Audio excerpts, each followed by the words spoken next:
Can I say something? No, I'm not. I don't know that I'm supposed to. What are you not? Oh, you don't have to tell me what you're not supposed to say. That's fine. Well, I don't know because I don't have any rules, like to my spiritual beliefs.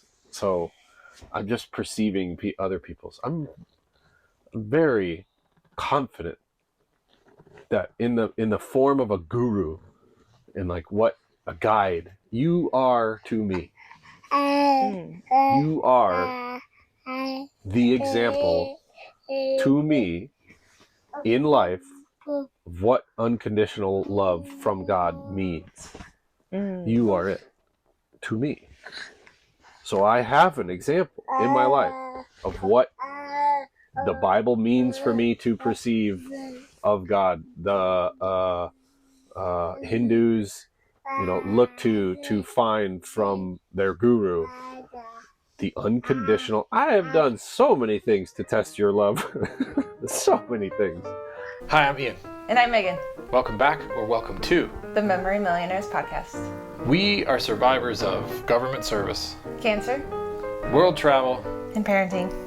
We're here to share stories and insights to help illuminate your path towards a happier, healthier lifestyle. Like if money wasn't. When money isn't an issue, we can have that.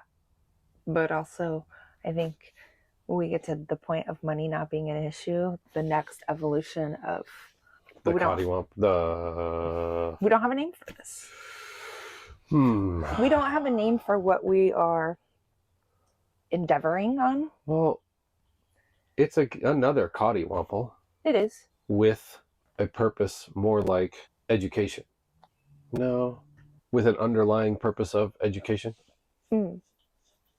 Coddiwomple, towards no set travel towards no set destination with the purpose of training someone. With the purpose of raising good humans. With the purpose of raising good humans. Because raising good humans, we don't know what that is going to look like yet. That was our purpose last time. We wanted to be, like, we didn't do it to be less better or less good human. Right, but I think we very specifically have now, or we had the responsibility before to be better humans, but now we have an additional... We had to be good dog parents. Yeah. Which really did keep us more responsible, better humans. But now we have this commitment to our purpose is to raise good humans according to our values. Our responsibility. The Kiddiwomple.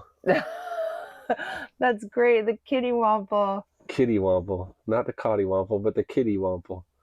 I like it. It's silly. It's fun. It's cute. It's cute. We have 3 kitties. Kiddiwomple. That's a good one.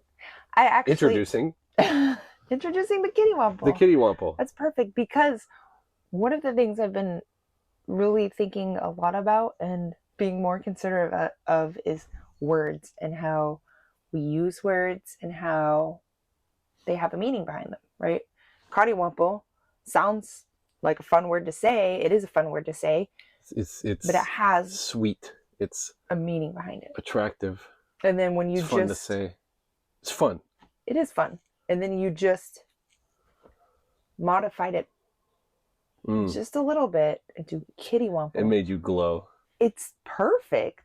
And I don't know how we didn't think of it, but we did think of it. We thought of it in this moment. Yeah. And that's the perfect timing for After we walked around and talked about the last steps we need to take in order to fully enter this chapter. Mm-hmm. Because we're living in 2 places. We have commitments. We are already seeing in our oldest, at least in Colin, the restlessness of, I don't want to keep staying here in the same place. He's ready to move. And when I said we could move... I want to see all the states. When I said we could move anywhere in the state, he said, I don't want to stay in this state.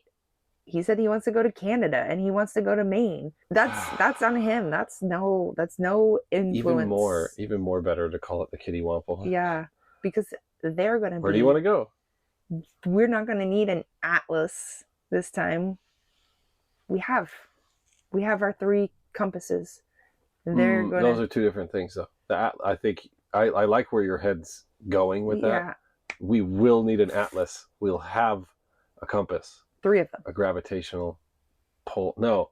A heading. In the past, I would say we never knew where we were going, but we'd have a gravitation, or we never knew how long we'd be somewhere. We had a gravitational pull to the next place, whether it was a person or a thing we wanted to see or do. That's what kept us moving in directions. Now it'll be the boys and us. Like if Dad says he wants to really wants to go see someone at Red Rocks. Well, there's things like one of our first trips we're taking is an opportunity for me to go to Women's Only Festival, right? There's things like that. There could be a retreat or a run or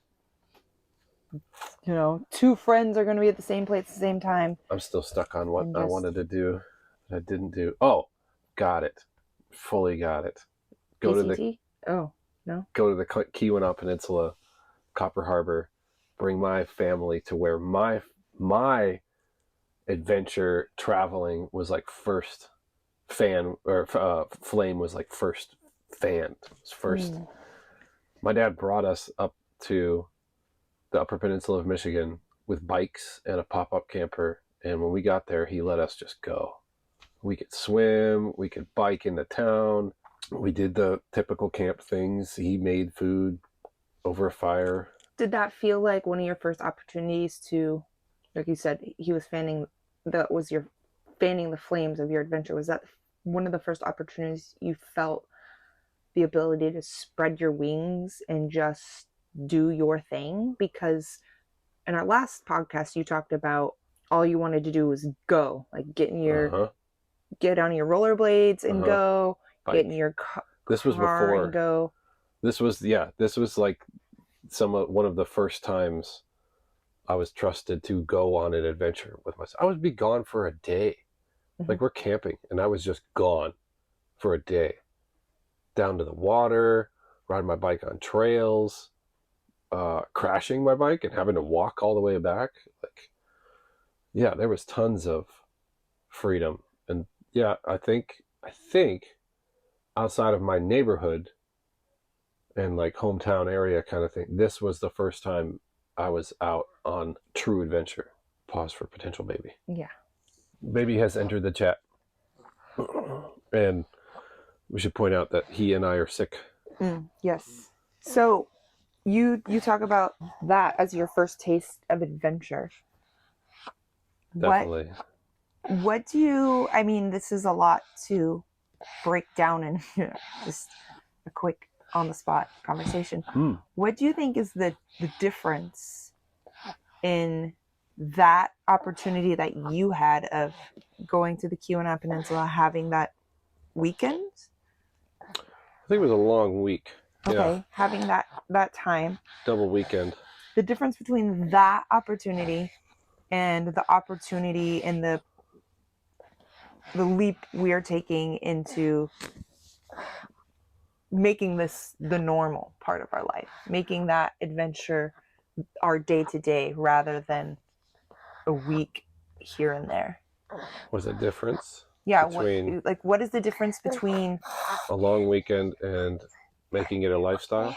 Yeah, as far as I guess like the opportunity, what it means for us and our kids. Like how do you get from what you had, which you say it aroused your curiosity about adventuring, and how do you get from that, where a week vacation, that most families take that at some point in a year, or a lot of families do, and where is it that it switches from, no, I want this to be the normal, I want the adventure to be not something that is rare and coveted, but something that is uniquely enjoyed and celebrated as our way of life? How did the hobby spark the lifestyle? Yeah, in me? I think I know. I know. Yeah, a question of how did we what is it that switched that mentality of this is how we should be living. It was the light and dark, the positive, the negative, the yin, the yang. That was my yin. That was such a small portion of my year of of being told to sit down in class. I think that was at a time when I was ADHD diagnosed preteen who, I didn't know where I fit in middle school.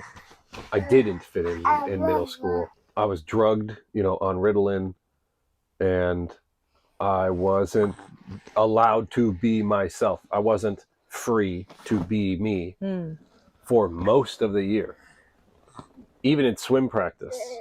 But I was a long time swimmer from probably the time before I could ride a bike until I could drive a car.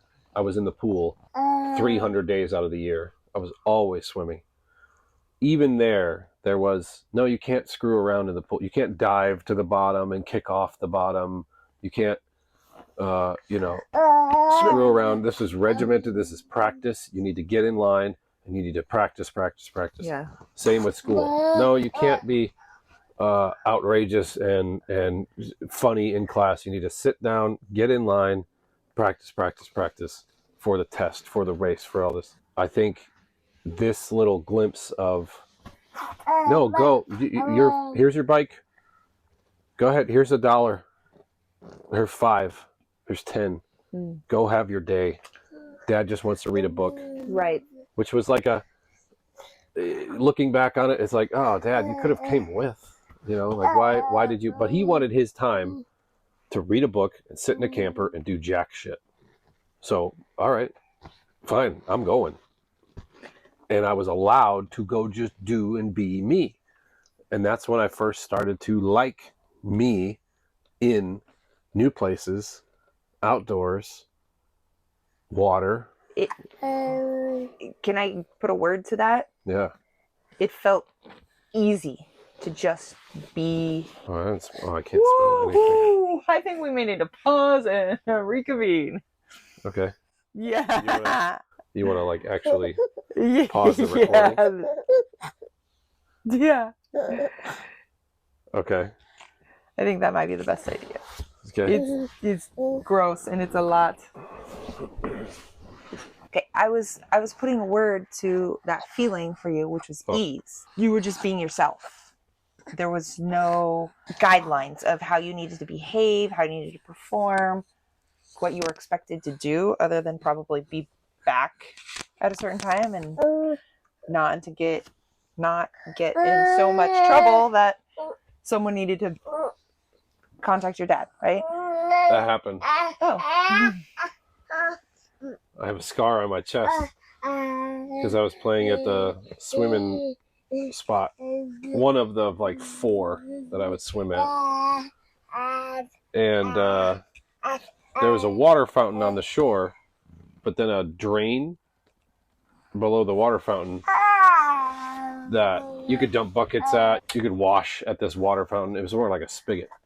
Well, that drain went out into the lake that I was swimming in and had a great big I-beam holding the drain pipe that they just burn cut the top off of. And it was about Great idea.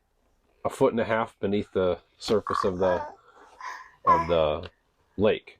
So when 11-year-old Ian dove out because he could swim, I bounced my chest off the top of that and seriously gouged it. Like you could see muscles moving, and it was not going to be stitches that was going to fix it. And I came up out of the water, and I was just like draining blood out of my chest. And my brother ran and told my dad, "Ian's hurt real bad." My dad came running back, and he said, "Oh, all right. Well, all we can do is put a towel on it." This was like a sand-laden towel, like just holding a flap of skin against my chest.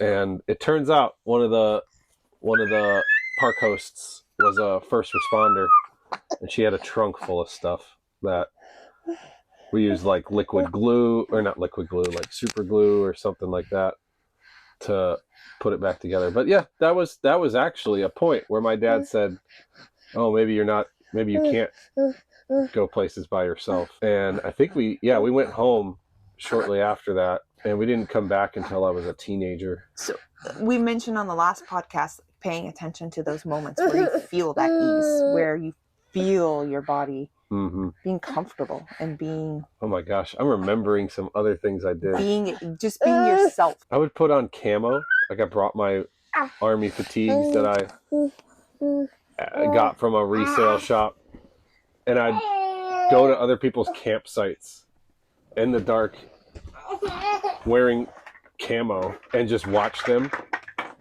like I was in the bushes. Sounds like a bad plan. It was not a good idea. It was not a good idea. It were my friends' campsites. Like it was I had made friends with them and was like messing around with the friends' campsites and some strangers, but no one ever found me. I was sneaky. I was probably trying to see a girl change or something. This idea of... It was 11. Okay. I mean, things were happening. So yeah, I did have a freedom and an ease about that time that I didn't any other time of the year. So yeah, I think you're onto it. It was the ease, the free flowing of thought to action.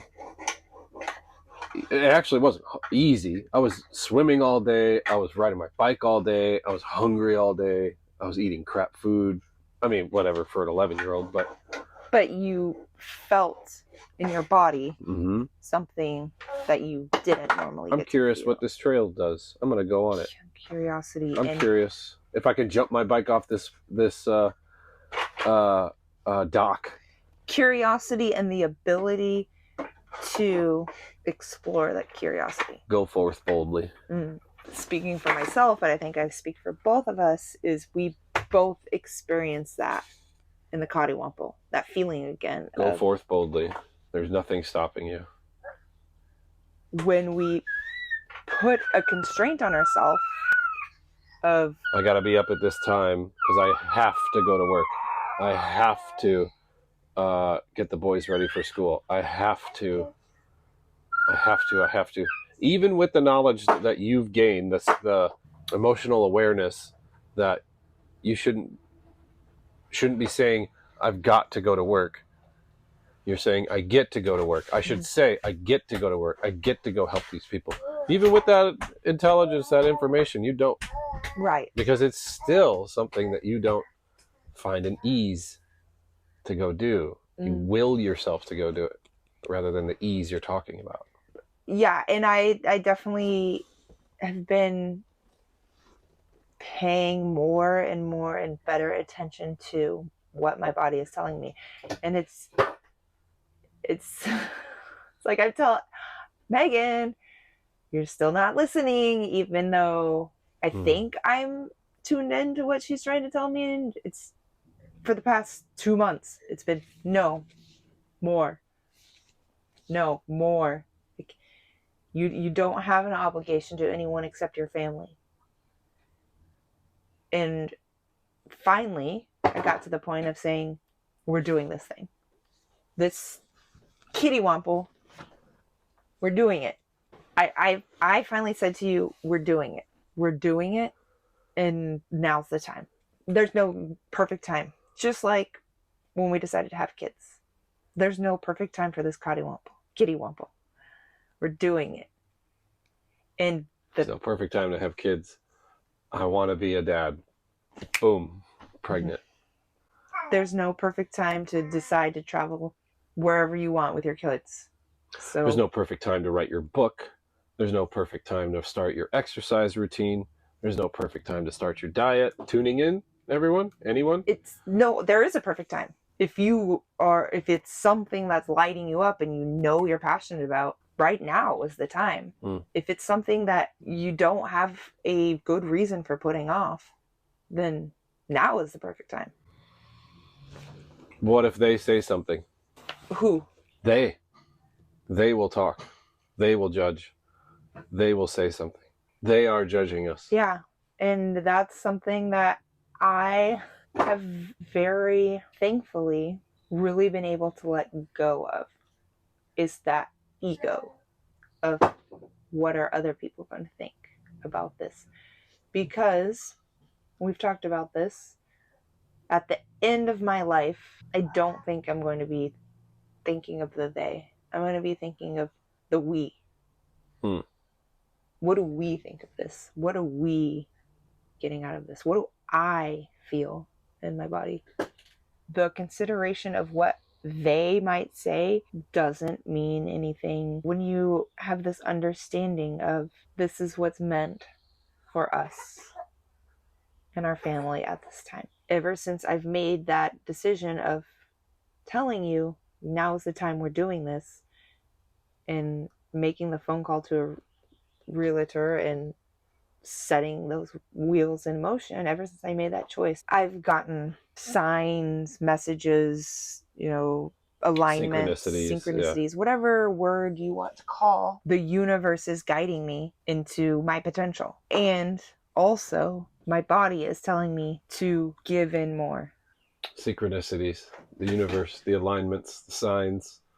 Then We've paid many homage to them. Our kids are named because we felt signs, perceived signs. They were given, their names were given to us. Ask the universe. Why can't we say God? I don't have a problem with God. My problem is when I use the term God, most people have a perception of what God is. And what they perceive as God is not the same as what I perceive as God. Well, that's time immemorial. I mean, that's wars, that's boundaries, that's borders, that's right. But when religions. I say God, I know what you mean. When I say God, I think most people see that as an entity outside of myself. I don't. Well, right. Okay. Yes. Most people see that as an entity outside of yourself. I feel I'm in a position where I wasn't raised within a religion. I was adjacent to them.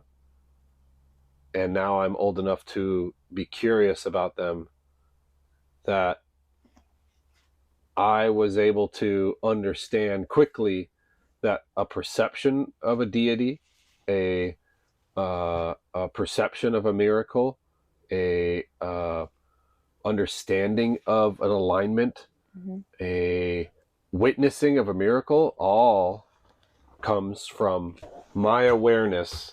The me that's me that no one else can see is awareness of a God, a miracle. So to me, yeah, that's first.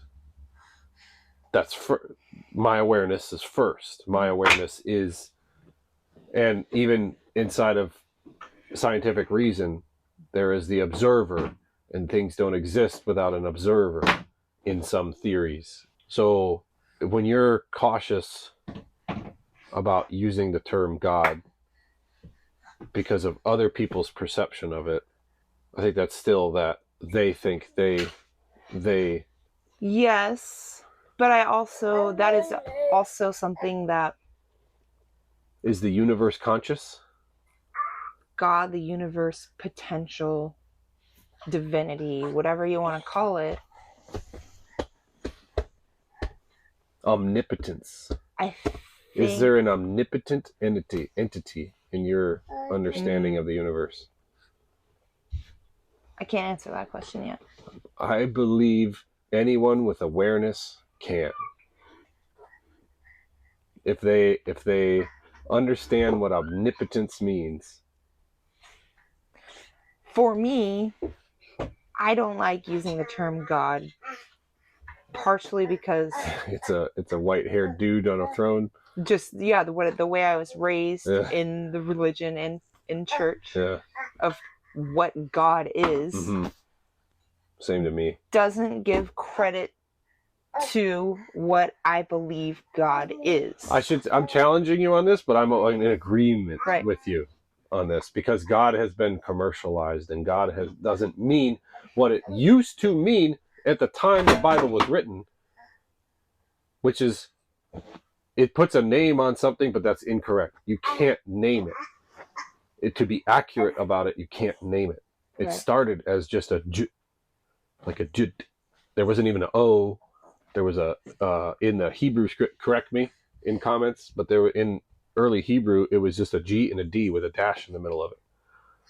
That it was just like, there's no utterance to say who it or what it is. But then it got to be, well, if we need to simplify things for people, we say God. Who did that? God did that. Who made you? God made you. Who made him? God made him. Yeah, and that's where I come back to my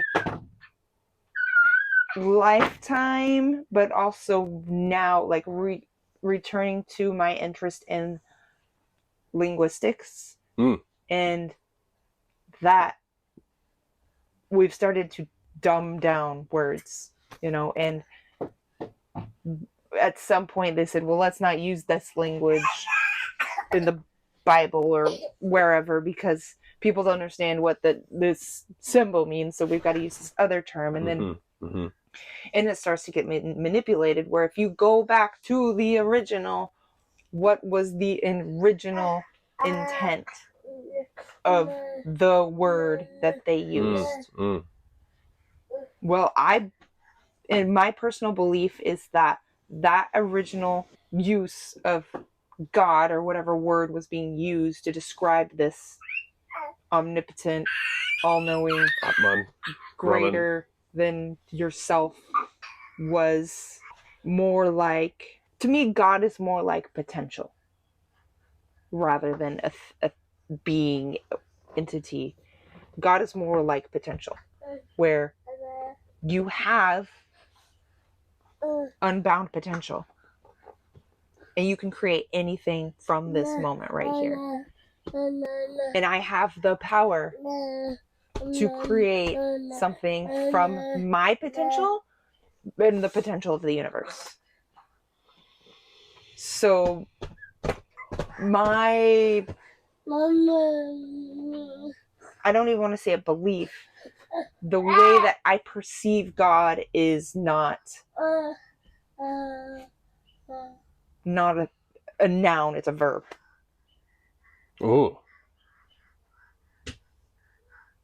Whoa. I guess that's the best way for me to describe it. It's not a noun, it's a verb.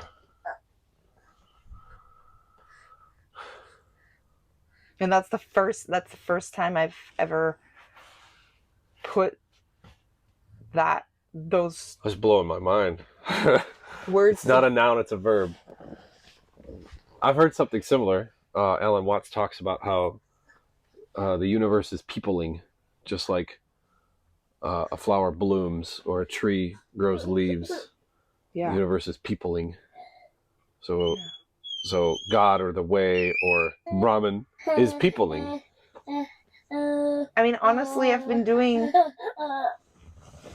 work on myself for years and years, but like very seriously working on who I am on the inside and my relationship with that God. I'm talking to myself in the mirror. And I'm learning things like the way the words we use matter.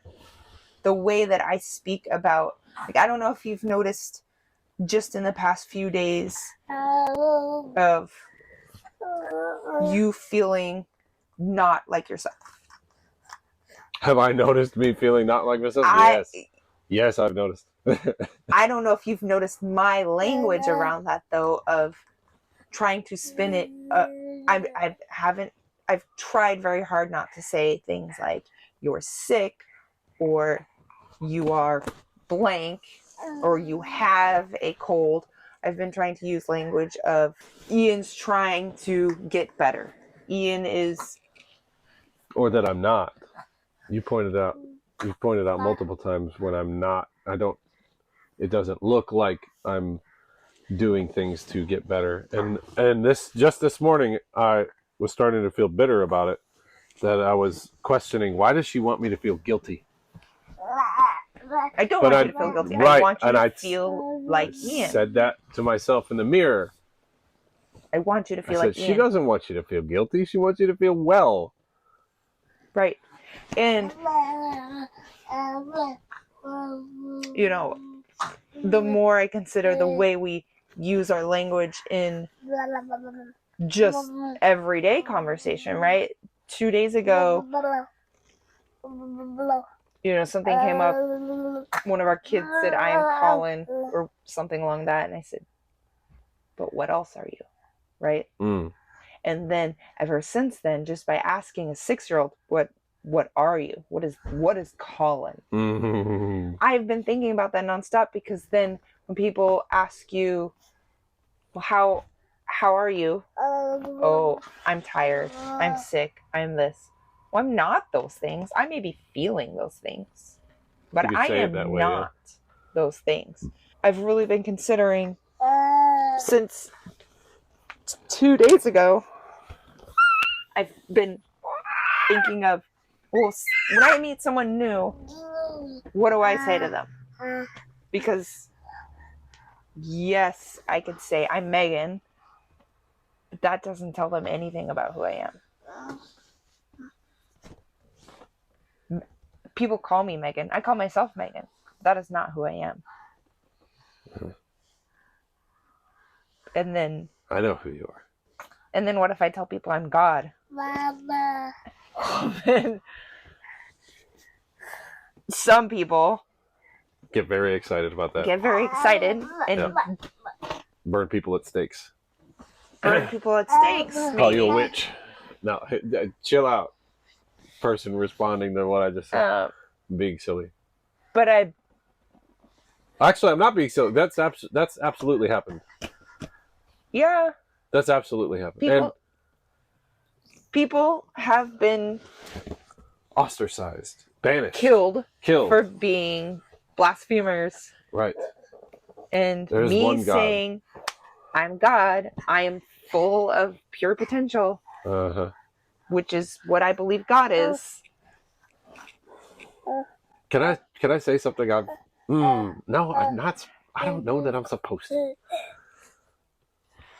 What are you not? Oh, you don't have to tell me what you're not supposed to say. That's fine. Well, I don't know, because I don't have any rules, like to my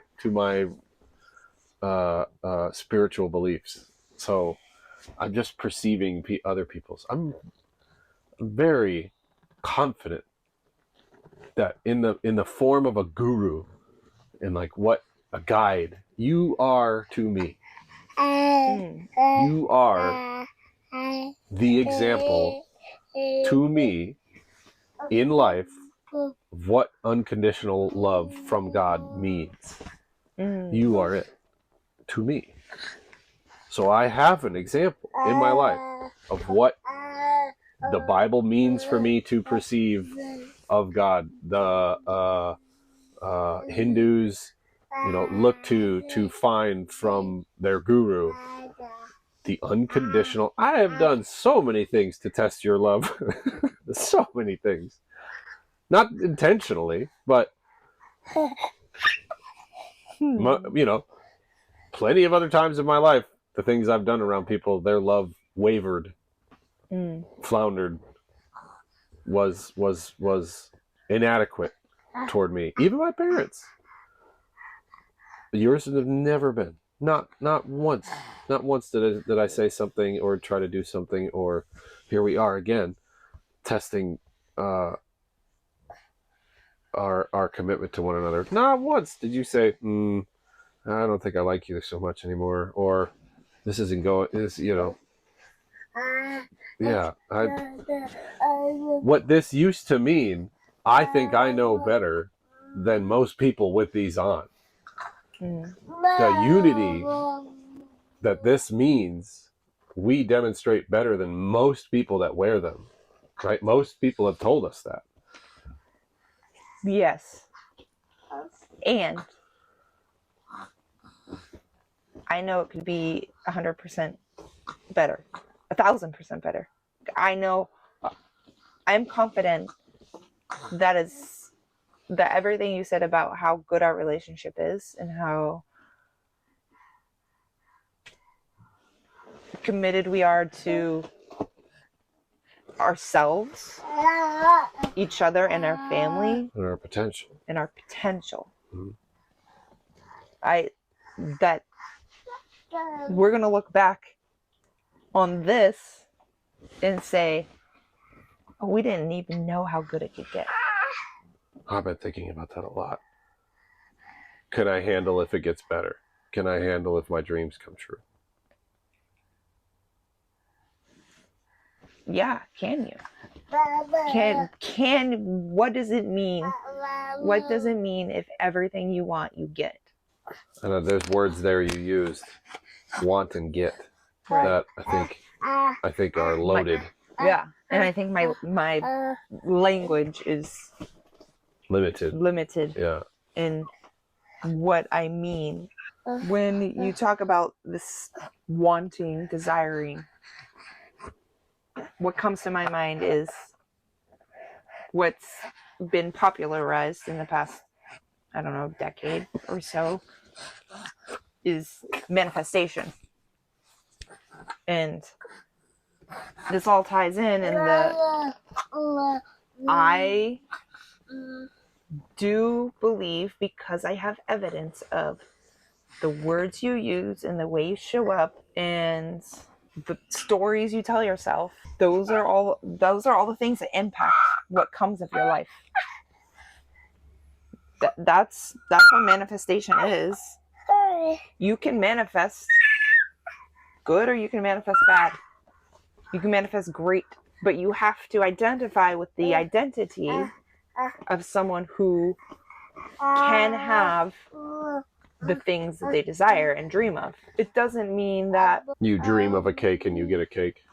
Right. It doesn't mean that you're going to get everything you want. No, it's why do you dream of a cake? You want to be satisfied. So can you be satisfied? Yes, you can. Right now you can be satisfied. But you're placing it on a thing that's not manifesting. That's want.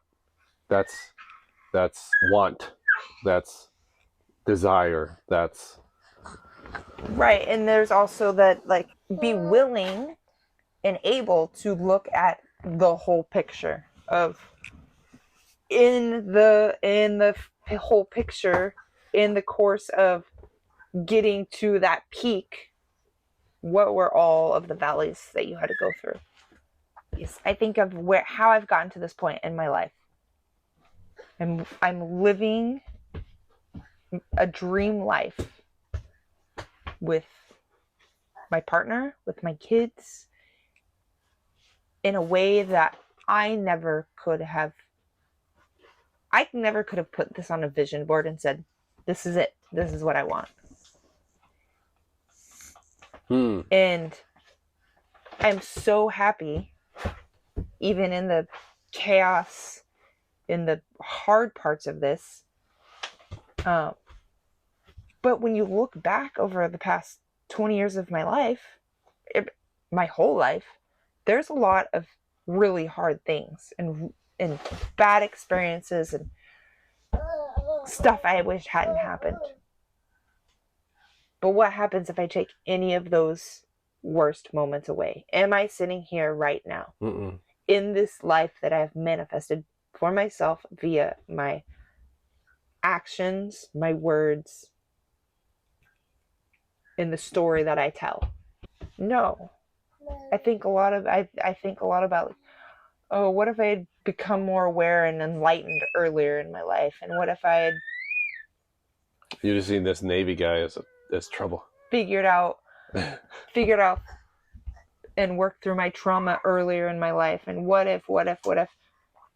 Anytime I get into that spiral of, why haven't I figured this out? Why haven't I dealt with this yet? Why did this thing go wrong? I have to remind myself, your life is amazing. And the thing that seems like it's going wrong right now, when you're looking back at it, it'll be a blip there. But you'll say, that got me to here. If you told me I had to change anything about my past, but I wouldn't have exactly what I have right now, even the worst things, I wouldn't change them. None of it. Cancer. You wouldn't change that you have cancer? No, because if I had never been diagnosed with cancer, I wouldn't have changed my life. I wouldn't have someone keeping me up half the night. You.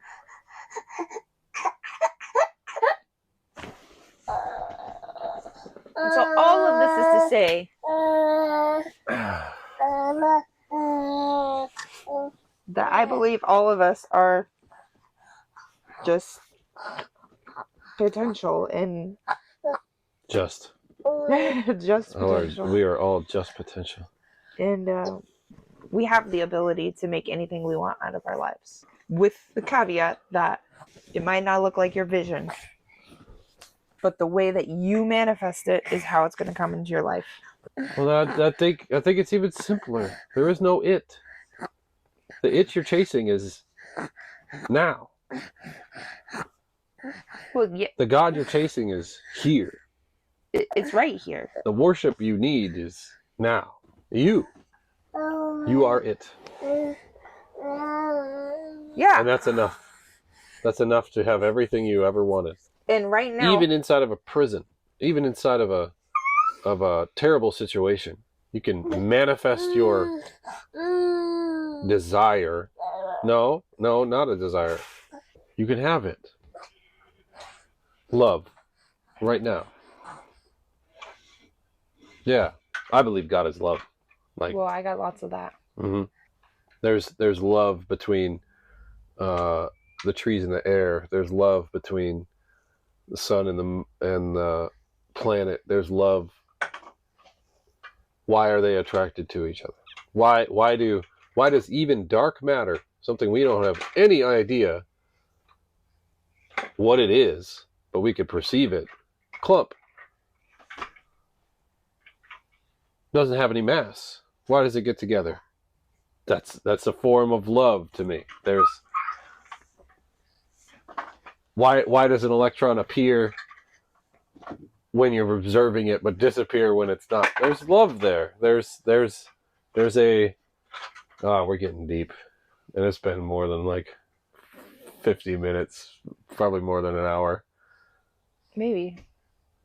Yeah. We're not even there's no drugs involved. Actually, I'm on some NyQuil or DayQuil. But call it what was That's the, another one. there was a call to action in there somewhere. That's interesting that the perception is that you need to be in an altered state of mind.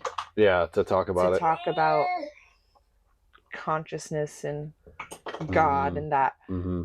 But I would You're argue, allowed to there, but in your right state of mind, you need to calm down and I be would quiet. argue that society is all in an altered state of mind. There is no unaltered states of mind anymore, unless I agree with that. You're out living in a cave or spending all your time in some kind of deprivation, because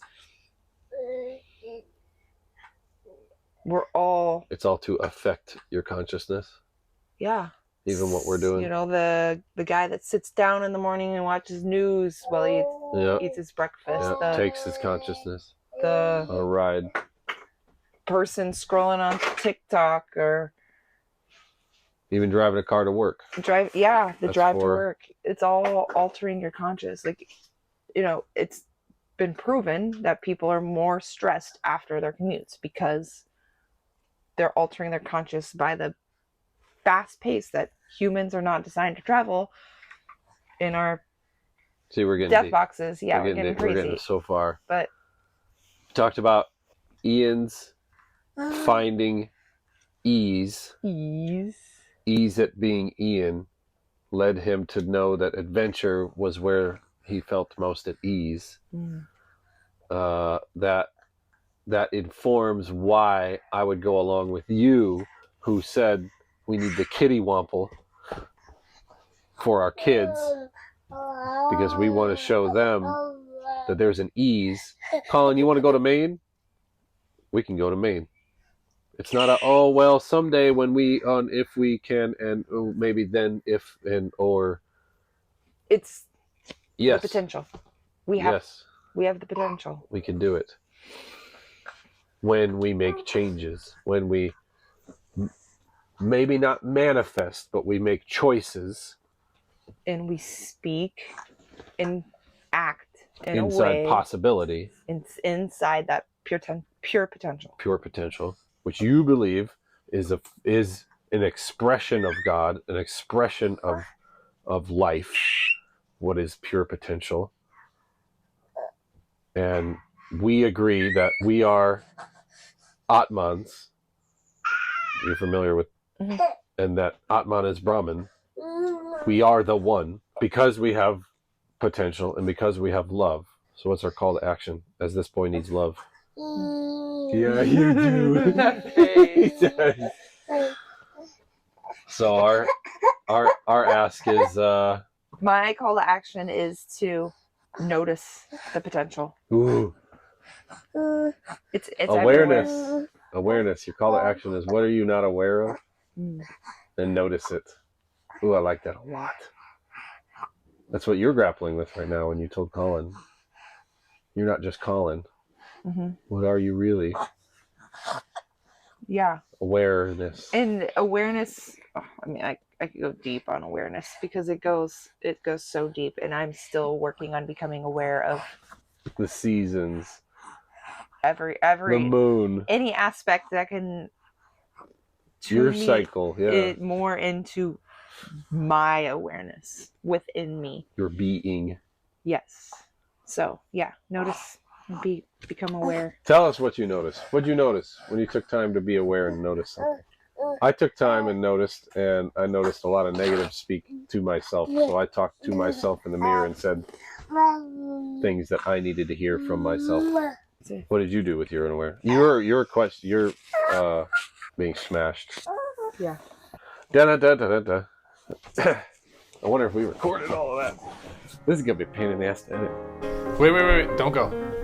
If you found value in this episode, please subscribe and share via review or post how this episode complemented your life. Thank you for listening. Connect with us on Instagram or Facebook at Memory Millionaires. Be well.